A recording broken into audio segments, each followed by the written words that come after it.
os índios eram os primeiros habitantes dessa nossa terra.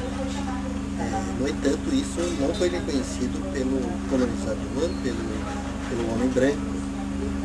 Não foi reconhecido porque o branco pretendia e colocou realmente uma visão europeia e não a visão local, que era a visão dos índios. Por isso os índios foram pressionados do Paraná, do Sul, e aqui no Sul também havia gente que habitava, havia índios habitantes, mas o branco não o reconhecia. No livro a gente fez uma pesquisa onde os historiadores tradicionais colocavam que a terra era de ninguém. O espaço sem qualquer organização, administração política, econômica e estruturada.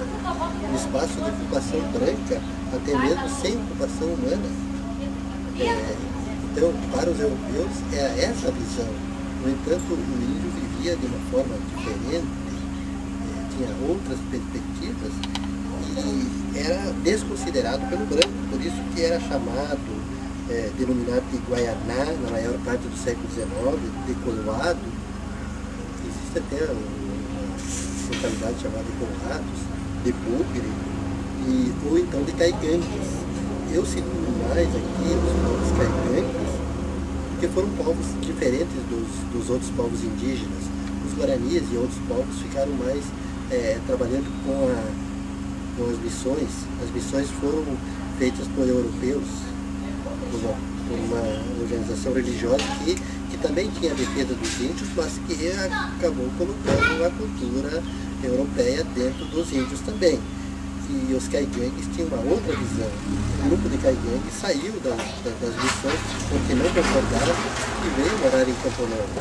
E aí um dos caciques lá, o cacique Fong, organizou os índios, esteve na defesa dos índios. Que outras lutas os índios fizeram? Fizeram a luta pela terra. Por que a luta pela terra? Porque eles entendiam a terra como um grande território, sem ter um ponto fixo, sem ter uma propriedade de alguns hectares, sesmarias, uma propriedade onde eles pudessem morar. Não, eles entendiam que a terra era uma grande extensão, onde eles poderiam ser nômades e habitar hoje aqui e amanhã lá. Essa era a visão indígena sobre a terra. E o branco não entendia isso. Por isso que, com essa diferença, acabou havendo um grande conflito entre os interesses dos índios e os interesses dos brancos. E os interesses dos colonizadores se acirrou quando, em 1850, surgiu a Lei de Terras. A Lei de Terras veio favorecer o sistema capitalista e permitia que as pessoas pudessem comprar terras. No entanto, que fato novo vai acontecer? No final da Lei de Terras, há um item que diz o seguinte, que quem morasse a 10 léguas da divisa com qualquer país poderia ficar com a propriedade, porque era uma região de proteção contra os outros países latinos. E aí Campo Novo se situava a menos de 60 quilômetros da Argentina, e isso fez com que os grandes proprietários, os que tivessem alguma posse, pudessem medir a terra. Então havia a possibilidade de medir a terra. E os índios não concordavam com essa visão, porque eles queriam ter a terra que fosse para todos. Aliás, antes disso, a terra era coletiva, as pessoas cultivavam a erva mata de forma coletiva, eram herbais públicos, onde todos tinham acesso à terra. O índio queria que fosse desse jeito, que todos tivessem acesso à terra indistintamente e que a terra fosse de todos, e que não fosse uma terra de um, outra terra de outro. Esse é o sistema capitalista. Então os índios, discordando disso, eles também fizeram uma luta contrária à medição de terras. Anteriormente, eles foram designados para morar lá na região de Iraí, e aí o que aconteceu? Eles voltaram para Campo Novo porque viram que estavam medindo as terras. Os brancos acusaram os índios de que eles teriam que ficar lá. Os índios responderam que não, que foi rompido o acordo de que a terra deveria ser coletiva e não individualizada. E por isso os índios fizeram a luta, fizeram a Batalha do Pontão da Mortandade, onde venceram essa batalha. No entanto, os brancos aí trouxeram muito mais gente, foram habitando a região, e conseguiram ampliar a posse, e aos poucos os índios tiveram que se retirar. Mas a luta indígena foi muito significativa e demonstra realmente que eles tinham uma outra proposta de vida. Na questão educacional é interessante colocar que tem um livro sobre os povos indígenas que coloca uma pesquisa que a educação indígena ela é cultural, prepara o indivíduo para viver e não apenas para trabalhar. Então, o índio não vivia para trabalhar, por isso ele não queria trabalhar. Era acusado de que o índio era preguiçoso. O índio não é uma questão de ser preguiçoso. O objetivo da vida dele era viver. E viver é muito mais amplo do que apenas trabalhar. Tu vai trabalhar de que forma? Trabalhar como escravo do branco, trabalhar sem ganhar nada, ou trabalhar perdendo a sua questão cultural, não tem sentido nenhum o trabalho. Então, para eles tinha sentido viver.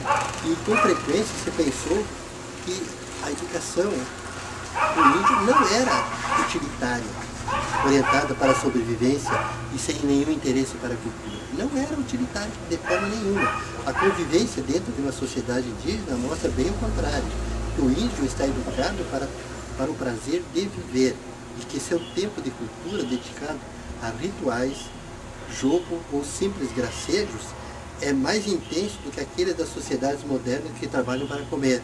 O índio trabalha para viver. Uma sociedade moderna procura viver de uma outra forma, da forma da vida indígena. Enquanto na sociedade moderna parece que é mais importante as pessoas comerem, é mais importante as pessoas desenvolverem um luxo, desenvolverem grandes propriedades, enquanto o índio entendia que era muito mais importante viver. E esse era o sentido cultural e que trouxeram um grande legado para nós e que muitos brancos não entenderam. Certamente, alguns de nós, fazendo algumas investigações, poderão perceber que viver é mais importante do que considerar alguns aspectos fragmentados da nossa vida e que não vão trazer a felicidade. A felicidade não está em você viver certos momentos apenas, mas a felicidade está em você saber viver.